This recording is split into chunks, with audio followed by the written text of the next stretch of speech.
Hello ভাইরা, আশা করছি সবাই ভালোই আছো। আহ, বাংলা দ্বিতীয় পত্রের যে কয়টা টপিক নিয়ে তোমরা সবচেয়ে বেশি অস্বস্তিতে থাকো, সবচেয়ে বেশি তোমাদের কাছে একটু কঠিন লাগে, তার মধ্যে একটা টপিকের নাম হচ্ছে সমাস, তাই তো? অর্থাৎ সমাস নিয়ে কেন জানি তোমাদের সবার মধ্যেই কেমন একটা অস্বস্তি কাজ করে। অবশ্যই এটার মূল কারণ হচ্ছে একটা, যে আমরা স্কুল লেভেল থেকে যখন আস্তে আস্তে সমাজটা পড়ি বা সমাজটা শিখি, তখন কেন জানি প্রথম থেকে আমাদের মনের মধ্যে একটা ভয় ধরিয়ে দেওয়া হয় যে সমাজ শিখতে নাকি 6 মাস সময় লাগে।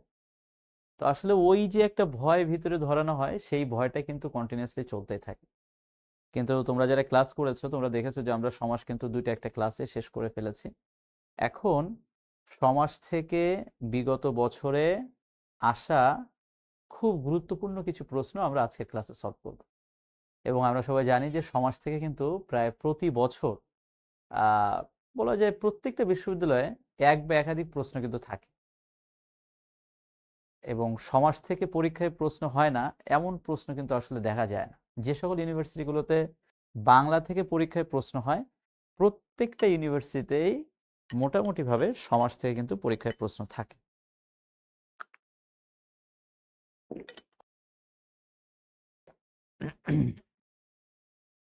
তো সমাজ থেকে যেহেতু প্রতিটা ইউনিভার্সিটিতে পরীক্ষা থাকে, প্রশ্ন থাকে, এবং সমাজটা যেহেতু আমাদের সবার কাছে এত কঠিন লাগে, আজকের এই ক্লাসে আমরা চেষ্টা করব বিগত বছরে সমাজ থেকে আসা কিছু গুরুত্বপূর্ণ প্রশ্ন খুব শর্টকাটে জানার এবং বোঝার চেষ্টা করব। আসলে তোমরা বুঝতে পারছো, আহ, এই রেকর্ডিং ক্লাসে তো আসলে একেবারে হাতে ধরে ধরে শেখানোর কিছু নাই। আমরা প্রিভিয়াস কোশ্চেনগুলো দেখব এবং কিভাবে শর্টকাটে পরীক্ষার হলে উত্তর করে আসা যায় আমরা সেটাও দেখব এবং জানব। তাহলে চলো আমরা আস্তে আস্তে শুরু করি। দেখো, ঢাকা বিশ্ববিদ্যালয়ে এই প্রশ্নটা এসেছে একেবারে সাম্প্রতিক সময় আসা একটা প্রশ্ন, যে পঙ্কজ কোন সমাস।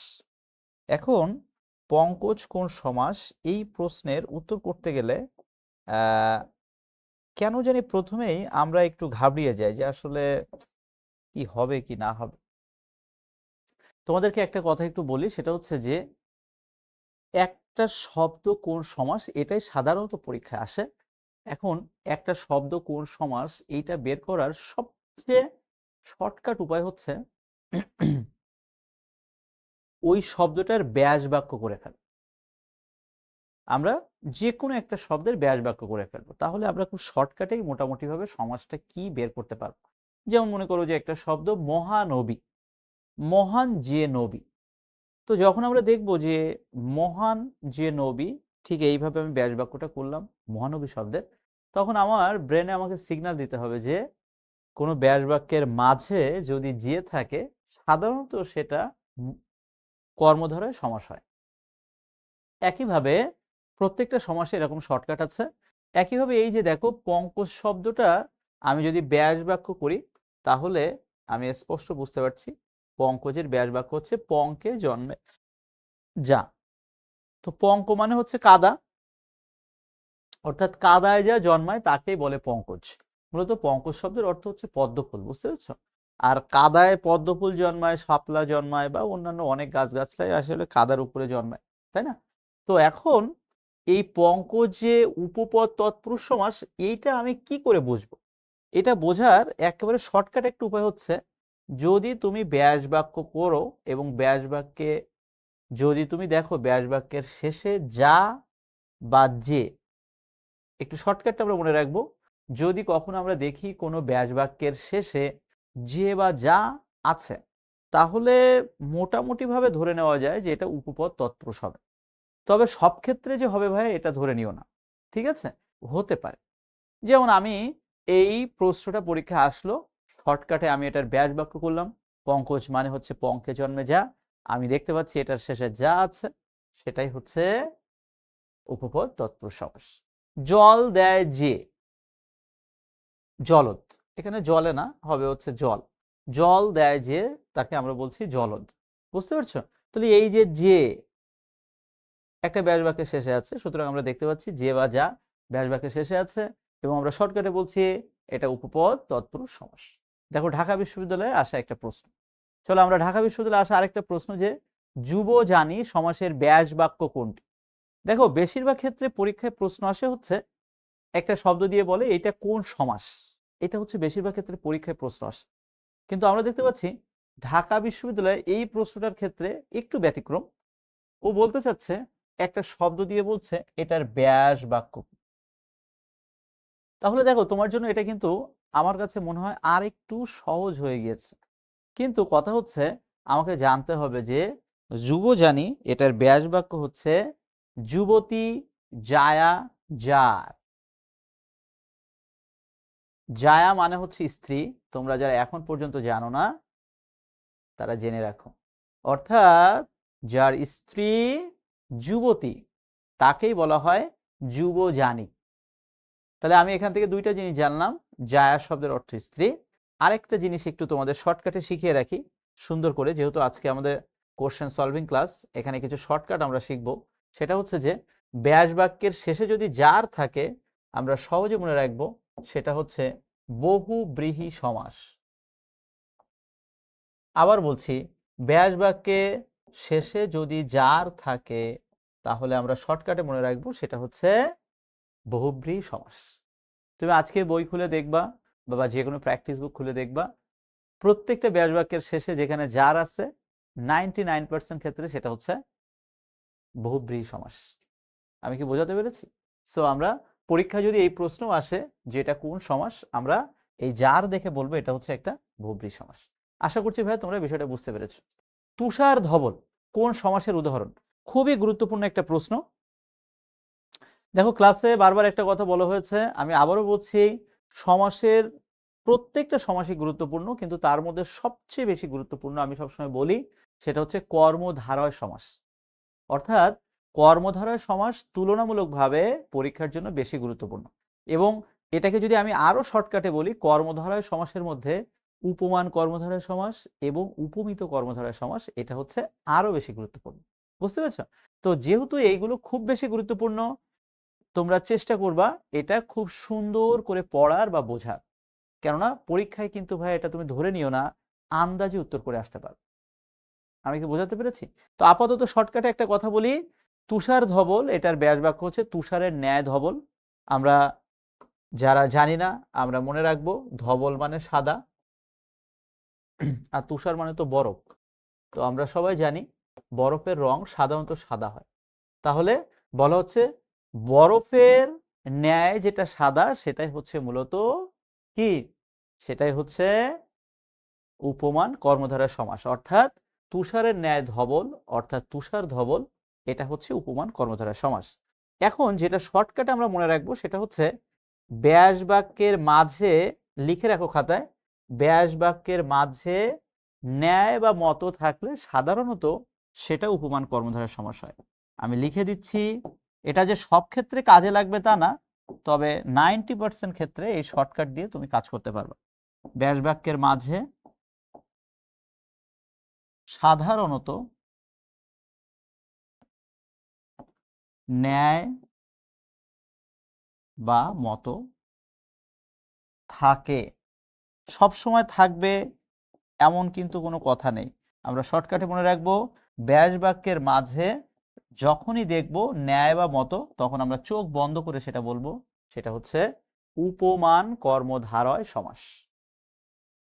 আমি কি বোঝাতে পেরেছি বিষয়টা? খুব শর্টকাট।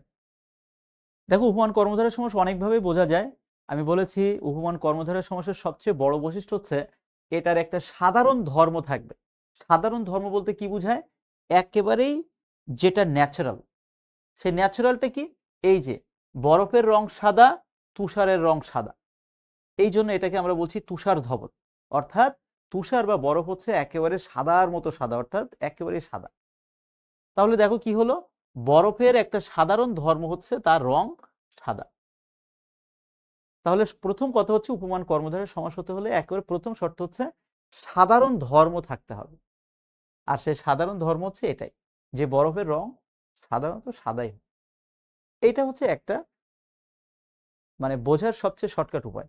আর তার থেকেও শর্টকাট উপায় হচ্ছে যদি কখনো আমরা দেখি পরীক্ষার হলে ব্যাস বাক্য করে দেওয়া হয়েছে বা আমি ব্যাস বাক্য করতে পেরেছি এবং ব্যাস বাক্যের মাঝে ন্যায় বা মত এই শব্দ দুইটা চলে এসেছে, আমরা চোখ বন্ধ করে সেটা অ্যান্সার করে আসবো উপমান কর্মধারয় সমাস। আশা করছি ভাইয়া বিষয়টা বুঝতে পেরেছো। কালস্রোত কোন সমাসের উদাহরণ? আমরা মনে রাখবো কালস্রোত এটা হচ্ছে মূলত রূপক কর্মধারয় সমাস, এবং আমরা মনে রাখবো কোনো ব্যাস বাক্যের মাঝে যদি রূপ থাকে আমরা মনে রাখবো সেটা রূপক কর্মধারয় সমাস। বিষাদ সিন্ধু, বিষাদ রূপ সিন্ধু, অর্থাৎ ব্যাস বাক্যের মাঝে রূপ, ব্যাস বাক্যের মাঝে মাঝে রূপ থাকলে সেটা হয়ে যাবে রূপক কর্মধারয় সমাস। মনে থাকবে? আশা করছি বিষয়টা বুঝতে পেরেছো। পরবর্তী প্রশ্ন, বিপরীতার্থক শব্দের মিলনে কোন দ্বন্দ্ব সমাসটি গঠিত? আমরা যখন দ্বন্দ্ব সমাস পড়েছি আমরা দেখেছি যে দ্বন্দ্ব সমাসকে বিভিন্নভাবে ভাগ করা যায়, সমার্থক দ্বন্দ্ব, বিপরীতার্থক দ্বন্দ্ব, একার্থক দ্বন্দ্ব, বা দ্বন্দ্ব সমাসের বিভিন্ন ক্লাসিফিকেশন আমরা পড়েছি। তো ওই ক্লাসিফিকেশন বা শ্রেণীবিভাগ পড়তে যে একটু মনে করে দেখো, ওখানে কিন্তু কিছু বিপরীতার্থক শব্দযোগে গঠিত দ্বন্দ্ব সমাস ছিল। তো আমার কথা হচ্ছে আমি যদি বিপরীতার্থক শব্দ ভালোভাবে পারি তাহলে আমি অটোমেটিকভাবে বিপরীতার্থক শব্দের মিলনে দ্বন্দ্ব সমাস কোনটি এটা বের করতে পারব। এখন বিপরীত শব্দ জানার জন্য অন্তত বিপরীত শব্দ নামে যে একটা চ্যাপ্টার রয়েছে আমি সেই চ্যাপ্টারটা একটু ভালোভাবে পড়ে আসব। যদি আমি ভালোভাবে পড়ে আসি তাহলে অটোমেটিকভাবে আমি এটা অ্যান্সার করতে পারব। দেখো, ধনী দরিদ্র এটাই হচ্ছে এই চারটা অপশনের মধ্যে একমাত্র বিপরীতার্থক শব্দ পাওয়া যাচ্ছে। আর যেহেতু এটা বিপরীতার্থক শব্দ আমরা বলতে পারি যে এটা বিপরীতার্থক শব্দের মিলনে এই দ্বন্দ্ব সমাসটি গঠিত হয়েছে। বুঝতে পেরেছো? অনেকে হয়তো বলবে যে অহিনকুল, না, অহিনকুল এটা হচ্ছে বিরোধার্থক দ্বন্দ্ব। মনে থাকবে একটার সাথে একটার বিরোধপূর্ণ সম্পর্ক, এই জন্য এটা হচ্ছে বিরোধার্থক দ্বন্দ্ব। ঠিক আছে? সুতরাং আমার মনে হয় যে আমরা যদি অন্তত বিপরীত শব্দগুলো জানি, বিরোধার্থক শব্দগুলো জানি, সমর্থক শব্দগুলো জানি, পরীক্ষার হলে চোখ বন্ধ করে উত্তর করে আসতে পারবো। আম কুড়ানো কোন সমাস? একেবারে শর্টকাটে মনে রাখবো আমরা। আমি একটা কথা সবসময় বলি, সেটা হচ্ছে যে যদি তুমি তৎপুরুষ সমাস অ্যান্সার করতে চাও, তৎপুরুষ সমাস পরীক্ষার জন্য অনেক গুরুত্বপূর্ণ। তৎপুরুষ সমাস থেকে পরীক্ষায় যদি প্রশ্ন আসে এবং তুমি যদি উত্তর করতে চাও তোমাকে অবশ্যই বিভক্তি সম্পর্কে ধারণা রাখতে হবে, বিভক্তি জানতে হবে। আমরা সবাই জানি বিভক্তিকে মূলত 7 ভাগে ভাগ করা যায়, প্রথমা বিভক্তি, দ্বিতীয়া বিভক্তি, তৃতীয়া, এভাবে সপ্তম বিভক্তি পর্যন্ত। তো আমি তোমাদেরকে একটা রিকোয়েস্ট করব, এখন পর্যন্ত যারা তোমরা বিভক্তি জানো না অবশ্যই বিভক্তিগুলো সুন্দর করে জেনে রাখবা, এবং বিভক্তি জানলে তৎপুরুষ সমাস আনসার করা একেবারে সহজ। যেমন আম কুড়ানো, এটার ব্যাস বাক্য হচ্ছে আমকে কুড়ানো। আমরা সবাই জানি কে রে এরে এটা দ্বিতীয়া বিভক্তি। অ্যাট দ্য সেম টাইম কে রে এরে এরা হচ্ছে চতুর্থী বিভক্তিও হয়। তো আমরা আপাতত চতুর্থী বিভক্তি অপশনে যাচ্ছি না, আমরা মনে রাখবো কে রে এরে এই শব্দাংশগুলো যদি কোনো শব্দের শেষে থাকে আমরা শর্টকাটে মনে রাখবো সেটা হচ্ছে দ্বিতীয়া বিভক্তি হয়। আর দ্বিতীয়া বিভক্তি যদি কোনো শব্দের সাথে সম্পৃক্ত হয়ে কোনো ব্যাস বাক্য সম্পন্ন হয় আমরা সহজে মনে রাখবো সেটা হচ্ছে দ্বিতীয়া তৎপুরুষ সমাস। আমি কি বোঝাতে পেরেছি?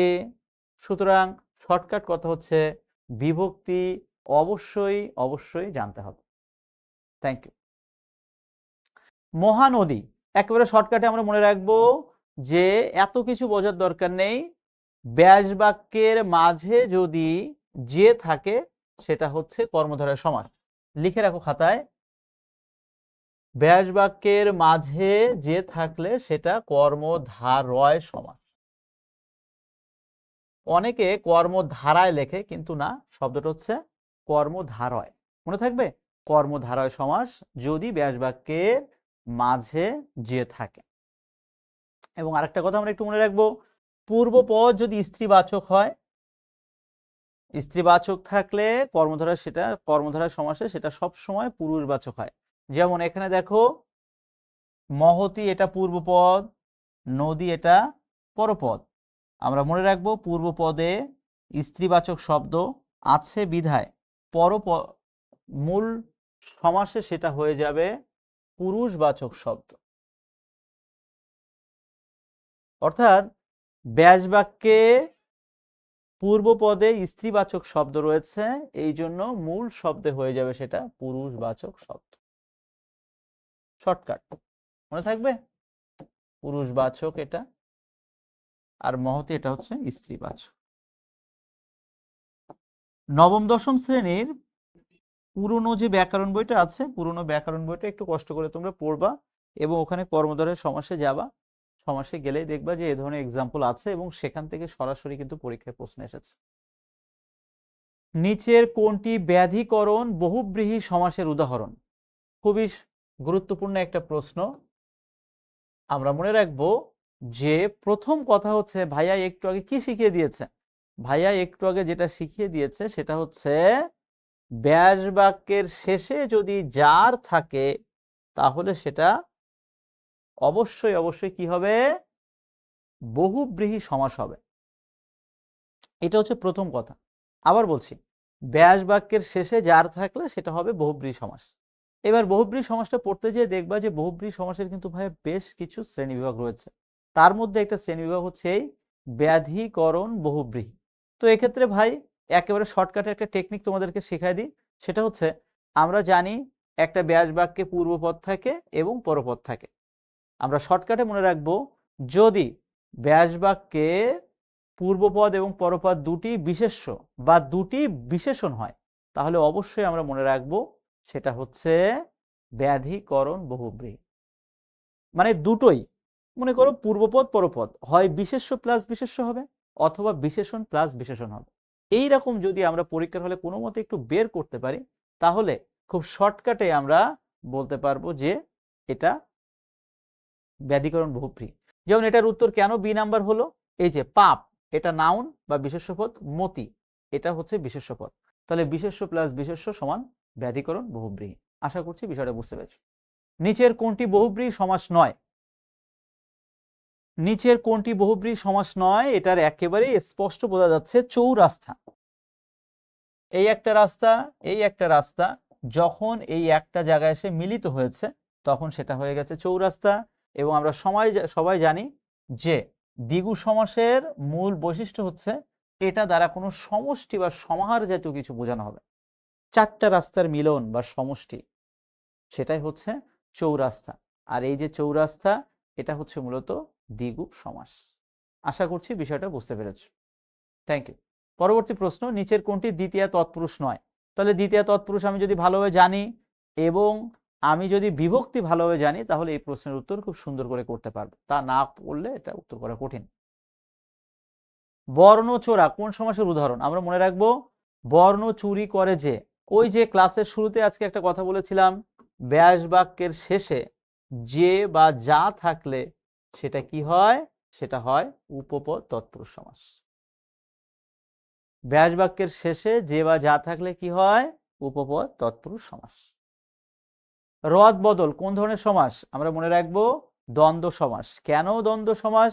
আমরা শর্টকাটে মনে রাখবো, ব্যাস বাক্যের মাঝে যদি ও, খাতায় সুন্দর করে লিখে রাখো, কোনো ব্যাস বাক্যে যদি ও এবং আর ইত্যাদি থাকে তাহলে সেটা হয়ে যাবে দ্বন্দ্ব সমাস।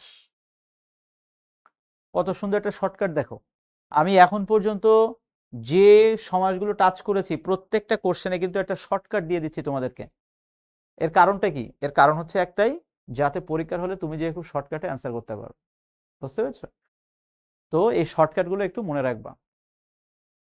পাণ্ডুলিপি কোন ধরনের সমাস? আমরা মনে রাখবো পাণ্ডু যে লিপি সমান পাণ্ডুলিপি। আমি তোমাদেরকে ইতিমধ্যে ক্লাসে বলেছি, কি বলেছি? যদি কোনো ব্যাস বাক্যের মাঝে দেখো যে, বা যদি কোনো তুমি ব্যাস বাক্য করেছো এবং ব্যাস বাক্যের মাঝে যে চলে এসেছে, কনফার্ম থাকো সেটা হবে হচ্ছে কর্মধারয় সমাস। রূপসাগর কোন ধরনের সমাস? একেবারেই সুন্দর একটা প্রশ্ন। রূপ সাগর, অর্থাৎ রূপের সাথে সাগরের একটা তুলনা করা হয়েছে। আর সবচেয়ে বড় কথা হচ্ছে, এত কিছু বোঝার দরকার নেই, ভাইয়া কি বলছে? ব্যাস বাক্যের মাঝে রূপ থাকলে সেটা হয়ে যাবে রূপক কর্মধারয় সমাস। বিষাদ রূপ সিন্ধু সিন্ধু, মন রূপ মাঝি, মন মাঝি, ক্রোধ রূপ অনল, ক্রোধানল। এই তিনটা শব্দ একটু মনে রাখবা। আর এই রূপসাগরটা মনে রাখবা। ঘুরে ফিরে পরীক্ষায় যদি রূপক কর্মধারয় সমাস থেকে পরীক্ষায় প্রশ্ন আসে, এই তিনটা চারটার মধ্যে থেকে আসবে। বুঝতে পেরেছো? এ পর্যন্ত সবচেয়ে বেশিবার প্রশ্ন আসছে বিষাদ সিন্ধু থেকে। বুঝতে পারছো? ৩-৪টা শব্দ আমার মনে হয় মনে রাখা এটা আহামরি কঠিন কিছু না তোমাদের জন্য। আমরা জাহাঙ্গীরনগর বিশ্ববিদ্যালয়ে আরেকটা প্রশ্ন এখন একটু সলভ করব, সেটা হচ্ছে মরা কান্না কোন ধরনের সমাস।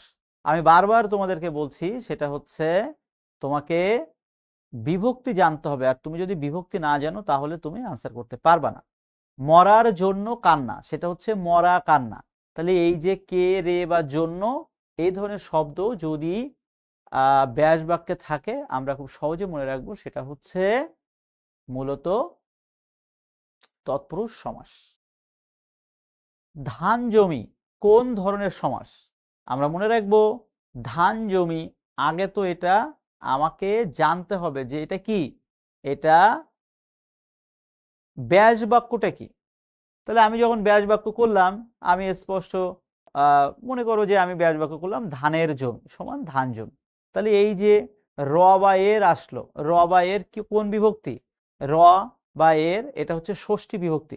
সুতরাং ষষ্ঠী বিভক্তি মানেই হচ্ছে ষষ্ঠী তৎপুরুষ সমাস। তো আপাতত এখানে বিভক্তির ক্লাসিফিকেশন নেই, বা ষষ্ঠী তৎপুরুষ কি পঞ্চমী তৎপুরুষ বা দ্বিতীয় তৎপুরুষ তার কোনো ঠিক নেই।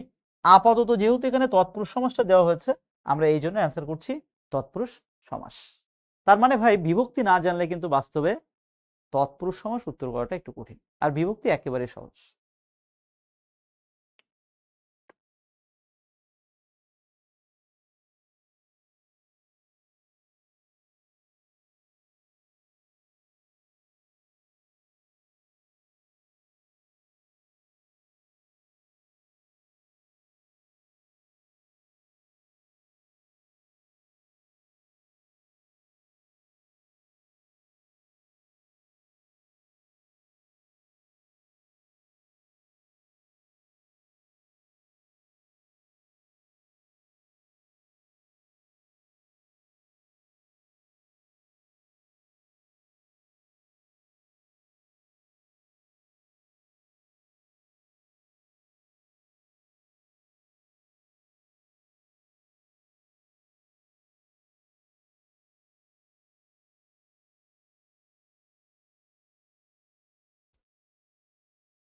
মারধর কোন ধরনের সমাস? ওরে বাবা, মারধর এটা তো শুনতেই কেমন লাগে।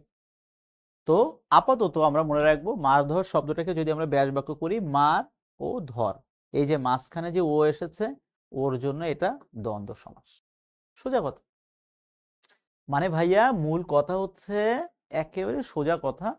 আমি তোমাদের বারবার বলছি ব্যাস বাক্যের মাঝে যদি ও এবং আর এগুলো থাকে সেটা হচ্ছে দ্বন্দ্ব সমাস। নদীকে শাসন কোন ধরনের সমাস? দেখো বারবার একটা কথা বলছি, এই ব্যাস বাক্যের মাঝে কে এসেছে, কে মানে আমি জানি এটা দ্বিতীয়া বিভক্তি, আর দ্বিতীয়া বিভক্তি মানেই হচ্ছে এটা দ্বিতীয়া তৎপুরুষ সমাস। তো দেখো বারবার বলছি এটা দ্বিতীয়া বিভক্তি মানেই এটা দ্বিতীয়া তৎপুরুষ সমাস। সুন্দর করে বোঝার চেষ্টা করো। এবার পরীক্ষার হলে অপশন দেখো, এখানে দ্বিতীয়া তৎপুরুষ নাই, আছে তৎপুরুষ, তার মানে এটাই উত্তর। এখন এখানে যদি দ্বিতীয়া থাকতো আমরা এটা দ্বিতীয় অ্যান্সার করতাম, হয়ে গেল। এখন কথা দেখো, আমি যদি কে রে রে এটা দ্বিতীয় বিভক্তি না জানি তাহলে কি আমি উত্তর করতে পারবো? আমি কিন্তু কোনোভাবেই উত্তর করতে পারবো। আশা করছি ভাই বিষয়টা বুঝতে পেরেছো। চৌচির কোন ধরনের সমাস? আমরা মনে রাখবো চৌচিরের সমাহার, অর্থাৎ চার চিরের যে সমাহার সেটাই হচ্ছে আমরা বলি চৌচির। আর আমরা সবাই জানি সমাহার যদি কোনো ব্যাস বাক্যে থাকে বা সমষ্টি কোনো ব্যাস বাক্যে থাকে বা সমষ্টি জাতীয় কিছু বোঝায়, তখন সেটা হয়ে যায় মূলত দ্বিগু সমাস। শর্টকাটে মনে রাখবা সমাহার অর্থ এবং সংখ্যাবাচক শব্দ যদি পূর্বে বসে বিশেষ্য পদের যে সমাস হয় তাকে দ্বিগু সমাস বল। আমি কি বোঝাতে পেরেছি? খুব শর্টকাট। আমার কথা হচ্ছে দ্বিগু সমাস মানে সমষ্টি, যে কোনো কিছুর সমষ্টি, চার রাস্তার সমষ্টি, শত অব্দের সমষ্টি, তিন কালের সমষ্টি, যত ধরনের সমষ্টি বা সমাহার আছে সব হচ্ছে দ্বিগু সমাস। উপকথা সমাসটি দুঃখিত, উপকথা শব্দটি কোন সমাস? তাহলে উপকথা এইটার ব্যাস বাক্য আমি করব এই কথার সদৃশ। আমরা বলি যে উপজেলা, বলি না জেলার সদৃশ। তাহলে উপজেলা যদি হয় জেলার সদৃশ, তাহলে উপকথা নিশ্চয়ই হবে কথার সদৃশ। আর শর্টকাটে মনে রাখবা, এই উপজেলা, উপকথা, উপকূল এগুলো হচ্ছে সবসময় অব্যয়ীভাব সমাস হয়। অর্ধপদ আমরা মনে রাখবো, অর্ধপদ হচ্ছে মূলত কর্মধারয় সমাস। ঠিক আছে, একইভাবে এটা তৎপুরুষ সমাসও হতে পারে, পথের অর্ধ এটাও হতে পারে। তো যাই হোক, আপাতত যেহেতু অপশনে নাই, এই জন্য আমরা এটা উত্তর করছি কর্মধারয় সমাস, অর্থাৎ অর্ধেক যে পদ, অর্ধপদ। দেখো বারবার একই কথা চোখে আঙুল দিয়ে দেখিয়ে দিচ্ছি, ব্যাস বাক্যের মাঝে কিন্তু যে আছে। সুন্দরী যে লতা, সুন্দর লতা, দেখো ব্যাস বাক্যের মাঝে কিন্তু যে আছে, আর যে থাকলে সেটা হয়ে যায় কর্মধারয় সমাস। হাত পাখা মনে রাখবো, এটা হচ্ছে বহুব্রীহি সমাস। দশানন, দশ আনন আছে যার, এই যে বারবার একই কথা বলছি, ব্যাস বাক্যের শেষে যদি যার থাকে সেটা হয়ে যাবে কি, সেটা হয়ে যাবে কি হবে, বহুব্রীহি সমাস হবে। এখন এটা সমানাধিকরণ কি ব্যাধিকরণ বা অন্য কিছু, এটা আমার জানার দরকার নেই। আপাতত আমি এটা অন্তত জানি যে কোনো ব্যাস বাক্যের শেষে যদি যার থাকে সাধারণত সেটা হয় হচ্ছে কি হয়, বহুব্রীহি সমাস হয়।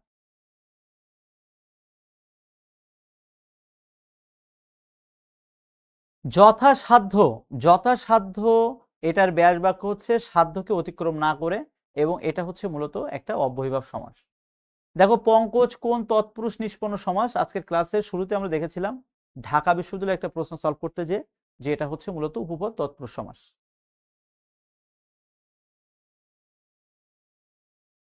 এরপরের প্রশ্ন, উপপদ তৎপুরুষ সমাস নয় কোনটি? তাহলে উপপদ তৎপুরুষ সমাস নয়, এখানে প্রত্যেকটাই হচ্ছে মূলত উপপদ তৎপুরুষ সমাস।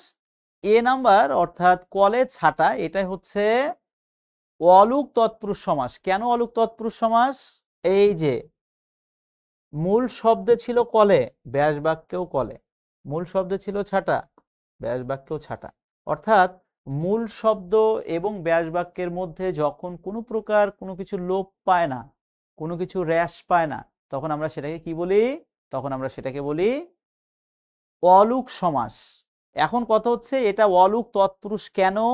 কেননা এই যে কলে এ বিভক্তি এখানে যুক্ত হয়েছে, অর্থাৎ এটা হচ্ছে মূলত সপ্তমী বিভক্তি। আর যেহেতু এখানে সপ্তমী বিভক্তি যুক্ত হয়েছে, দ্যাটস ওয়াই এটা হচ্ছে তৎপুরুষ সমাস।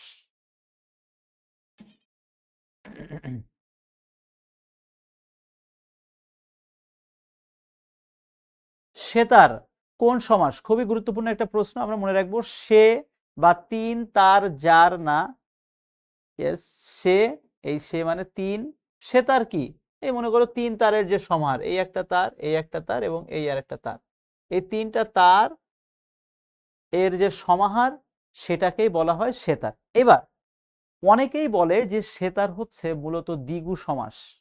শর্টকাটে মনে রাখবা, যদি কোনো শব্দের অর্থাৎ সংখ্যাবাচক শব্দগুলো দ্বারা যদি সমষ্টি বুঝায় কিন্তু সেটা যদি একসাথে এক জায়গায় মিলিত না হয়, তাহলে সেটা কখনোই দ্বিগু সমাস হবে না। খুব শর্টকাটে আমরা এটা মনে রাখবো। যেমন দেখো চৌরাস্তা, এটাকে আমি কেন দ্বিগু সমাস বলছি, খুবই মনোযোগ দিয়ে শোনো। চৌরাস্তাকে দ্বিগু সমাস বলা হচ্ছে একটাই কারণে, এখান থেকে একটা রাস্তা আসছে, এখান থেকে একটা রাস্তা আসছে, এখানে মিলিত হয়েছে, চৌরাস্তা একটা নির্দিষ্ট জায়গায় মিলিত হয় বিধায় এটা হচ্ছে দ্বিগু সমাস। কিন্তু সেতার, খুবই মনোযোগ দিয়ে শোনো, সেতার এই একটা তার, এই একটা তার কখনোই দেখবা একটা জায়গায় ওই চৌরাস্তার মনে মিলিত হয় না, জাস্ট একটা জায়গায় একটু কানেক্টেড থাকে। তো যেহেতু একটা জায়গায় কখনোই মিলিত হয় না চৌরাস্তার মতো, সেই জন্য এটা তখন আর দ্বিগু সমাস হয় না, তখন সেটা হয়ে যায় মূলত সংখ্যাবাচক বহুব্রীহি বা বহুব্রীহি সমাস। একইভাবে আমরা মনে রাখবো চৌচালা, তে পায়া, চৌপায়া, চৌচালা, সেতার, এই শব্দগুলো অনেকেই বলে থাকেন এগুলো দ্বিগু কর্মধারয় সমাস বা দ্বিগু সমাস। আজকের পর থেকে আমরা এগুলোকে দ্বিগু বা দ্বিগু কর্মধারয় সমাস বলবো না, আমরা বলবো বহুব্রীহি সমাস বা সংখ্যাবাচক বহুব্রীহি সমাস। আশা করছি বিষয়টা বুঝতে পেরেছো। শর্টকাটে কথা হচ্ছে দ্বিগু সমাস অবশ্যই এক জায়গায় মিলন হতে হবে, আর মিলন যদি না ঘটে তখন সেটা হয়ে যাবে বহুব্রীহি সমাস। আশা করছি বিষয়টা বুঝতে পারছো। স্মৃতিসৌধ কোন সমাস? স্মৃতি রক্ষার্থে যে সৌধ সেটা হচ্ছে মূলত স্মৃতিসৌধ এবং এটা কর্মধারয় সমাস। শতাব্দী কোন সমাস? শতাব্দী কেন দ্বিগু কর্মধারয় সমাস বা শতাব্দী কেন দ্বিগু সমাস? সোজা কথা, এই যে শত অব্দের সমাহার, একটার পর একটা 100 বছর একসাথে সম্মিলিতভাবে হয় কি এক শতাব্দী। তাহলে কি 100 বছরের সম্মিলিত একটা রূপ, 100 বছরের একটা সমষ্টি বোঝানো হচ্ছে, দ্যাটস ওয়াই এটা হয়ে যাচ্ছে দ্বিগু সমাস।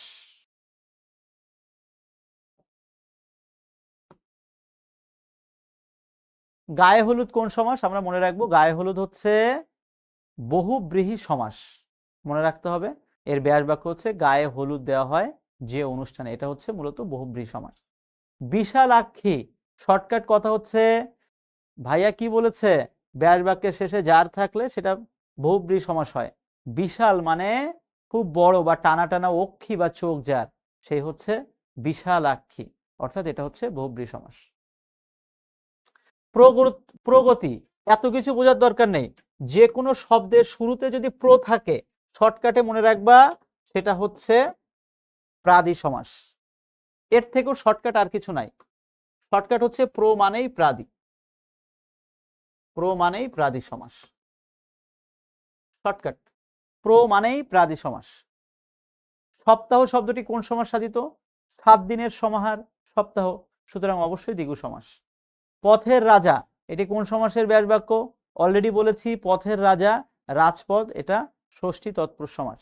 গজানন কোন সমাস? গজানন অবশ্যই বহুব্রীহি সমাস। কেন? গজ আনন যার, এই যে ব্যাস বাক্যের শেষে যার আছে, এবং গজানন শব্দটা দ্বারা সাধারণত গণেশকে বোঝানো হয়ে থাকে। সৎকর্ম শব্দটি কোন সমাসের উদাহরণ? চট্টগ্রাম বিশ্ববিদ্যালয়ে আসা প্রশ্ন। সৎকর্ম, সৎ যে কর্ম, এত কিছু তোমার বোঝার দরকার নেই। সৎ যে কর্ম, সৎকর্ম, ব্যাস বাক্যের মাঝে রয়েছে যে, আর যে থাকলে সেটা হয়ে যাবে কর্মধারয় সমাস। খুবই গুরুত্বপূর্ণ, কাজল কালো কোন সমাস? কাজল কালো, খুবই সুন্দর প্রশ্ন। কাজলের ন্যায় কালো, উপমান কর্মধারয় সমাস। কেন উপমান কর্মধারয় সমাস? কাজল দেখতেও কালো, আর কালো তো কালোই, অর্থাৎ সাধারণ ধর্ম এখানে বিরাজ করছে। কাজলের ন্যায় কালো, অর্থাৎ কাজল কালো, কাজল সাধারণত কালো হয়, আর কালোর বর্ণ তো কালোই। তাহলে কি হলো, কথা কি বলেছিলাম, উপমান কর্মধারয় সমাসে একটা সাধারণ ধর্ম থাকতে হবে, তার মানে সাধারণ ধর্ম এখানে বিরাজ করছে। পাশাপাশি কি বলেছিলাম, ন্যায় বা মতো, এটা যদি কোনো শব্দের মাঝে থাকে তখন সেটা কি হবে? তখন সেটা হয়ে যাবে উপমান কর্মধারয় সমাস। কাজলের ন্যায় কালো, কাজলের ন্যায় কালো সমান কাজল কালো, তাহলে দেখো মাঝখানে ন্যায় বা মতো আছে। একইভাবে তুষারের ন্যায় শুভ্র, এই যে ন্যায় মাঝে আছে, সুতরাং উপমান কর্মধারয় সমাস। একইভাবে তুষার সাদা, শুভ্র সাদা, সাদার সাথে সাদা মিলে গিয়েছে, সাধারণ ধর্ম বিরাজ করছে, তখন সেটা হয়ে গেল উপমান কর্মধারয় সমাস। শিক্ষামন্ত্রী কোন সমাস? শিক্ষা বিষয়ক মন্ত্রী সমান শিক্ষামন্ত্রী, স্পষ্ট হয়ে বলা যায় মধ্যপদলোপী কর্মধারয় সমাস। হাত ঘড়ি, এর ব্যাস বাক্য হচ্ছে হাতে পরবার ঘড়ি, এবং এটা মধ্যপদলোপী কর্মধারয় সমাস। খুবই গুরুত্বপূর্ণ একটা প্রশ্ন, চট্টগ্রাম বিশ্ববিদ্যালয়ে অনেক আগে এসেছে, কিন্তু পরেও এই প্রশ্নটা আমি তোমাদের জন্য রেখেছি একটাই কারণে, পরীক্ষায় সাধারণত এই ধরনের প্রশ্ন আসে যে ব্যাকরণের কোনটা কোন অংশের আলোচ্য বিষয়। কারক এবং সমাস আমরা খুব সহজে মনে রাখবো ব্যাকরণের শব্দতত্ত্ব বা রূপতত্ত্বের আলোচ্য বিষয়। আমরা আরেকটা বিষয় আজকে স্পষ্টভাবে জানবো, শব্দতত্ত্ব যা রূপতত্ত্ব তাই। শব্দতত্ত্বের আরেকটা নাম হচ্ছে রূপতত্ত্ব। আর সমাস, কারক, বিভক্তি এগুলো হচ্ছে সব ব্যাকরণের শব্দতত্ত্ব বা রূপতত্ত্বের আলোচ্য বিষয়। ঘোড়ার ডিম কোন সমাস? ওরে বাবা, স্পষ্ট বোঝা যাচ্ছে এটা হচ্ছে তৎপুরুষ সমাস, বিশেষ করে অলুক তৎপুরুষ। কেন অলুক তৎপুরুষ? মূল শব্দে ঘোড়ার, ব্যাস বাক্যে ঘোড়ার, মূল শব্দে ডিম, ব্যাস বাক্যে ডিম।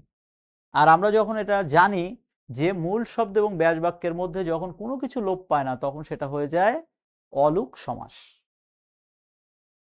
বিশ্ববিদ্যালয়ে চান্স পেতে চাচ্ছি, কিন্তু আমাকে তো জানতে হবে যে বিশ্ববিদ্যালয়ের ব্যাস বাক্য কি। বিশ্ববিদ্যালয়ের ব্যাস বাক্য হচ্ছে বিশ্বের বিদ্যালয়। আশা করছি বিষয়টা বুঝতে পেরেছো। তো দেখো ভাইয়েরা, এতক্ষণ ধরে আমরা কিন্তু বেশ কিছু প্রশ্ন সলভ করলাম। এখনো আমাদের কিন্তু অনেক প্রশ্ন বাকি এবং কোশ্চেনগুলো আমরা সলভ করছি বুঝে বুঝে। একটু মনোযোগ দিয়ে শুনতে হবে। পঙ্কজ কোন সমাস? এই প্রশ্নটা দেখো ঢাকা বিশ্ববিদ্যালয়ের ক ইউনিটে এসেছে যে পঙ্কজ কোন সমাস। অ্যাট দ্য সেম টাইম এটা কিন্তু আবার ঢাকা ইউনিভার্সিটি খ ইউনিটে এসছে, এবং আমরা জানি ভাইয়া আমাদেরকে শিখিয়ে দিয়েছে পঙ্কজ হচ্ছে মূলত উপপদ তৎপুরুষ সমাস। এবং আমি কি বলেছি, ব্যাস বাক্যের শেষে যে বা যা থাকলে সেটা উপপদ তৎপুরুষ সমাস হয়। নয়ন কমল এর যথার্থ ব্যাস বাক্য কি? এর যথার্থ ব্যাস বাক্য হচ্ছে নয়ন কমলের ন্যায়। এবং আমরা আজকে আরেকটা শর্টকাট একটু মনে রাখবো, সেটা হচ্ছে ব্যাস বাক্যের শেষে, ব্যাস বাক্যের শেষে ন্যায় বা মত থাকলে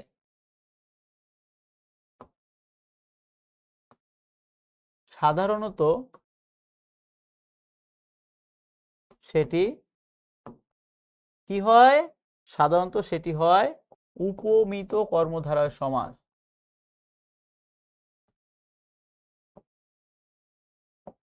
শর্টকাট কথা রে ভাই, এতক্ষণ বলে আসছে কি, ব্যাস বাক্যের মাঝে যদি ন্যায় বা মত থাকে তখন সেটা হয়ে যাবে উপমান কর্মধারয় সমাস। ব্যাস বাক্যের মাঝে থাকতে হবে। আর এখন বলছি ব্যাস বাক্যের শেষে যদি ন্যায় বা মত থাকে তখন সেটা হয়ে যাবে উপমিত কর্মধারয় সমাস। তাহলে আমার কাছে মনে হয় এই শর্টকাটটুকু জানলে উত্তর করে আসা যাবে।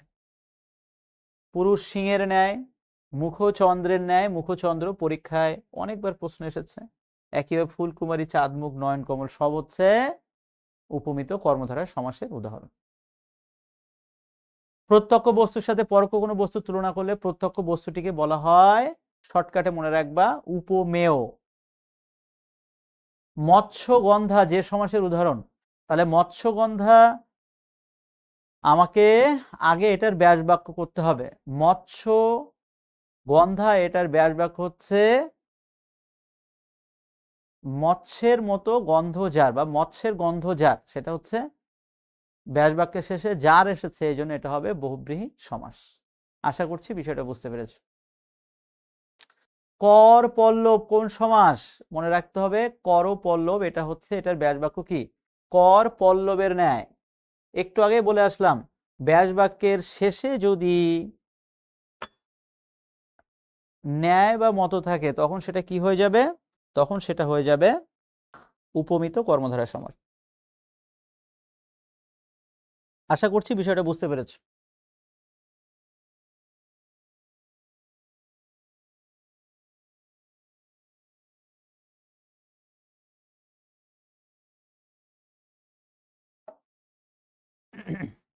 পরবর্তী প্রশ্ন, কর্মধারয় সমাস কোনটি?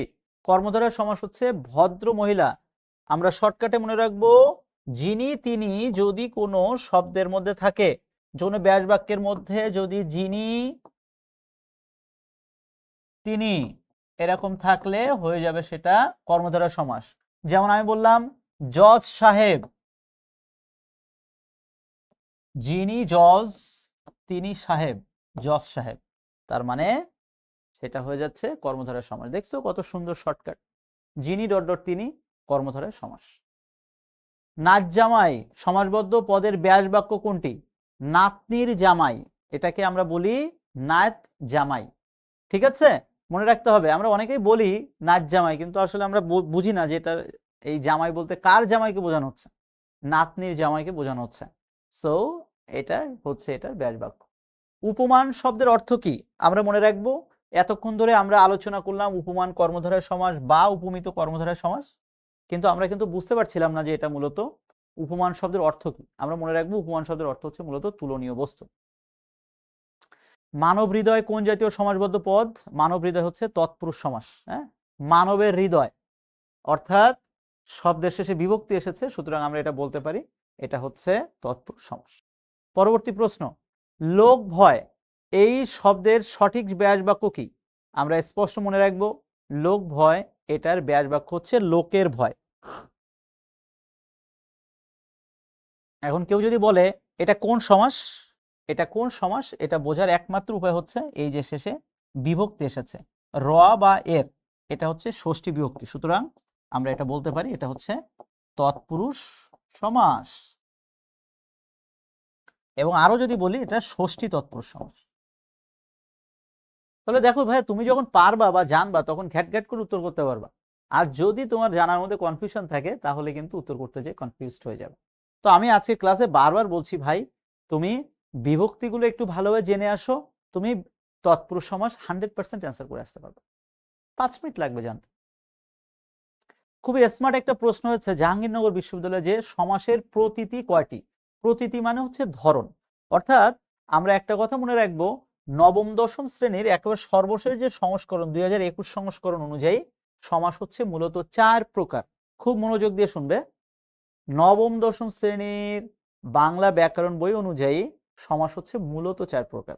পরীক্ষা যদি আসে আমরা 4 প্রকার উত্তর করে আসবো। আর যদি দেখি পরীক্ষায় 4 নেই, আছে 6, তাহলে আমরা অ্যান্সার করে আসবো 6 প্রকার। আর পরীক্ষায় যদি দেখি 4 এবং 6 দুটোই আছে, তাহলে আমরা অ্যান্সার করে আসবো 4 প্রকার। বোঝাতে পেরেছি? Thank you. এটা কিন্তু খুবই বিভ্রান্তিকর একটা তথ্য ছিল, আমি তথ্যটা ঠিক করে দিলাম। সিংহাসন শব্দটি কোন সমাস? আমরা সবাই জানি মাঝখানের পদ লোপ পেয়ে, মাঝখানের পদ লোপ পেয়ে যে সমাস হয় সেটাকে বলে মধ্য পদলোপী কর্মধারয় সমাস। সুতরাং সিংহাসন শব্দটি হচ্ছে মধ্য পদলোপী কর্মধারয় সমাস। কবিদের গুরু আমরা সবাই জানি ষষ্ঠী তৎপুরুষ সমাস। ওই যে একটু আগে বললাম র এর ষষ্ঠী বিভক্তি, সুতরাং এটা ষষ্ঠী তৎপুরুষ সমাস। মন রূপ মাঝি, বারবার একই কথা বলছি, ব্যাস বাক্যের মাঝে যদি রূপ থাকে, রূপ থাকলেই হচ্ছে কি হবে? রূপক কর্মধারয় সমাস। এই যে ব্যাস বাক্যের মাঝে রূপ, রূপ থাকলেই রূপক কর্মধারয় সমাস। এতক্ষণ ধরে সমাস আলোচনা করছি, কিন্তু আমরা অনেকেই জানি না যে সমাস শব্দের অর্থ কি। আমরা সবসময় মনে রাখবো সমাস শব্দের অর্থ হচ্ছে কোনো কিছু সংক্ষেপণ করা বা সংক্ষিপ্ত করা। মনে থাকবে? এটা কিন্তু অনেকবার বিভিন্ন ইউনিভার্সিটি অ্যাডমিশন টেস্টে প্রশ্নটা এসেছে। জ্যোৎস্না রাত কোন সমাসের উদাহরণ? খুবই স্মার্ট একটা প্রশ্ন। আমরা মনে রাখবো জ্যোৎস্না রাত এটার ব্যাস বাক্য হচ্ছে জ্যোৎস্না শোভিত রাত। এখন এটাকে কেন আমরা মধ্য পদলোপী কর্মধারয় সমাস বলছি?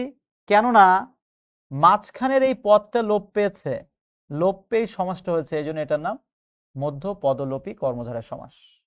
দেখো এখানে জ্যোৎস্না আছে, জ্যোৎস্না আছে, রাত আছে, রাত আছে, সবই আছে, এটাও আছে, এটাও আছে, কিন্তু মাঝখানের এই পদটা লোপ পেয়ে যেহেতু এই সমাসটা হয়েছে, এই জন্য এটার নাম মধ্য পদলোপী কর্মধারয় সমাস। বেওয়ারিশ কোন সমাসের উদাহরণ? এত কিছু মনে রাখার দরকার নেই। বেওয়ারিশ হচ্ছে বেওয়ারিশ দুটো সমাসই হতে পারে, ওয়ারিশ নেই যার। আমরা বলেছি ব্যাস বাক্যের শেষে যদি যার থাকে তাহলে কি হবে? ব্যাস বাক্যের শেষে যার থাকলে হবে বহুব্রীহি সমাস।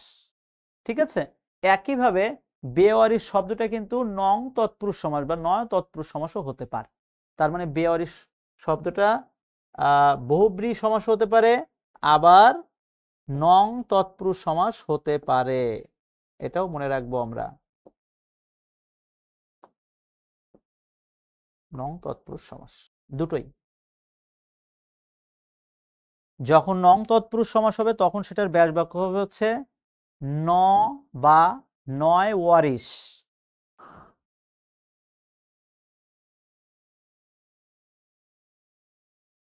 তুমি, সেও, আমি, আমরা, এটি কোন সমাসের উদাহরণ? আমরা মনে রাখবো আমরা হচ্ছে মূলত একশেষ দ্বন্দ্ব।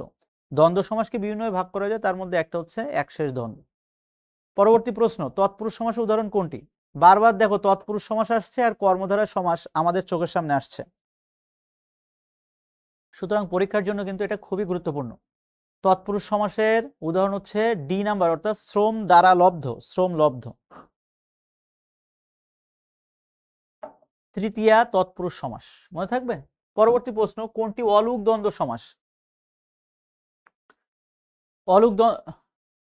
কোনটি অলুক দ্বন্দ্ব সমাস? হাতে ও পায়ে। এই যে দেখো হাতে পায়ে, অর্থাৎ অলুক সমাস কোনটা? বারবার বলছি একই কথা, যেখানে কোনো পূর্বপদ পরপদ কোনোটা লোপ পায় না, সেটা হচ্ছে অলুক সমাস। আর অলুক দ্বন্দ্ব কেন? এখানে পূর্বপদ এবং পরপদ দুটোর অর্থই প্রাধান্য পেয়েছে, দ্যাটস ওয়াই এটা হচ্ছে অলুক দ্বন্দ্ব সমাস। সমার্থক দ্বন্দ্ব সমাস নয় কোনটি? একেবারে সহজ প্রশ্ন। সমার্থক দ্বন্দ্ব সমাস নয় হচ্ছে ছোট বড়, এটা হচ্ছে সমার্থক দ্বন্দ্ব সমাস নয়। কোনটি অলুক তৎপুরুষ সমাসের উদাহরণ? আমরা মনে রাখবো সি নাম্বার, অর্থাৎ সোনার বাংলা, এটা হচ্ছে অলুক তৎপুরুষ সমাস উদাহরণ। সমাসের সাহায্যে গঠিত সাধিত শব্দ কোনটি? আমরা মনে রাখবো দেশ ত্যাগ, অর্থাৎ দেশ থেকে ত্যাগ, এটা হচ্ছে মূলত তৎপুরুষ সমাস, পঞ্চমী তৎপুরুষ, এটাই হচ্ছে মূলত সমাসের সাহায্যে গঠিত শব্দ। খুবই স্মার্ট একটা প্রশ্ন, জিএসটি তে এসেছে গত 2-1 বছর আগে। আমরা দেখতে পাচ্ছি কথায় পটু কোন ধরনের সমাস? স্পষ্ট বোঝা যাচ্ছে কথায় পটু মানে হচ্ছে কথায় পটু, এটার ব্যাস বাক্য যদি আমরা করি তো এটা হচ্ছে মূলত হচ্ছে অলুক বহুব্রীহি, বুঝতে পেরেছ? মানে কথায় পটু, ওটার ব্যাস বাক্য হচ্ছে কথায় পটু। তো যেহেতু এটা কখনো কোনো কিছুর ব্যাস বাক্য এবং মূল শব্দের মধ্যে কোনো পরিবর্তন হয় না, সেই জন্য এটা হচ্ছে অলুক বহুব্রীহি। আমরা শব্দের ঠিক ব্যাস বাক্য কোনটি? এটা খুবই স্মার্ট একটা প্রশ্ন, যেটা জিএসটি তে এসেছে। আমরা খুব শর্টকাটে মনে রাখবো, এখানে আমরা বলতে মূলত বোঝানো হচ্ছে সে, তুমি ও আমি। আর সে, তুমি ও আমি, এটা হচ্ছে মূলত আমরা বোঝানো হয়। আমরা মানে হচ্ছে তুমি, আমি, আমরা, অর্থাৎ সে, তুমি এবং আমি, এবং এটা হচ্ছে মূলত কি? এটা হচ্ছে আমরা শব্দের সঠিক ব্যাস বাক্য, এবং এটা হচ্ছে মূলত দ্বন্দ্ব সমাস, ঠিক আছে? একশেষ দ্বন্দ্ব বা দ্বন্দ্ব যাই বলি না কেন। তো যাই হোক ভাইয়া, আমরা দেখতে দেখতে দেখো আমরা সমাস কিন্তু শেষ করে ফেললাম, এবং আজকের এই ক্লাসে একটা জিনিস কিন্তু ভাই আমি বারবার তোমাদের দেখাতে চেয়েছি, যে দেখো সমাস কিন্তু এমন না যে এটা শিখতে 6 মাস সময় লাগবে। জাস্ট আমরা ক্লাসে যেভাবে পড়েছি ওইগুলো সুন্দর করে আরেকবার রিভিউ করো, রিভিউ করে যে কোনো একটা বই একটু ভালোভাবে পড়ো, পড়ে তারপরে তোমার কাছে যে বই আছে, সেটা যে কোনো গাইড বই হোক, কোচিংয়ের বই হোক, আমরা শিখো থেকে বই দিয়েছি, বইগুলো থেকে জাস্ট প্র্যাকটিস করে ফেলো। প্র্যাকটিস করতে যেয়ে দেখবে যে তোমার আগের থেকেও সমাসের পারফরমেন্স অনেক অনেক অনেক ভালো হচ্ছে, বুঝতে পেরেছো? বিষয়টা এমন না যে এত কঠিন, এত যদি কঠিন হবে তাহলে মানুষ তো পরীক্ষায় অ্যান্সার করে আসতে পারত। এবং আজকে আমরা কোশ্চেন সলভ করতে যেয়ে দেখলাম পরীক্ষায় বিগত প্রায় আমরা 15 বছরের বিভিন্ন গুরুত্বপূর্ণ কিছু সমাস সলভ করলাম, এবং আমরা দেখলাম বিশেষ করে কর্মধারয় সমাস এবং তৎপুরুষ সমাস থেকে পরীক্ষায় বারবার বারবার প্রশ্ন এসেছে। সুতরাং তোমাদের কাছে আমার রিকোয়েস্ট থাকবে, তোমরা সমাস খুবই সুন্দর করে পড়বা, তবে বিশেষ করে এই দুইটা জায়গা আরেকটু ভালোভাবে পড়ো। তাহলে আজকে এই পর্যন্তই, তোমাদের সবার জন্য শুভকামনা থাকলো। তোমরা সবাই ভালো থাকবে, সুস্থ থাকবে। অসংখ্য ধন্যবাদ।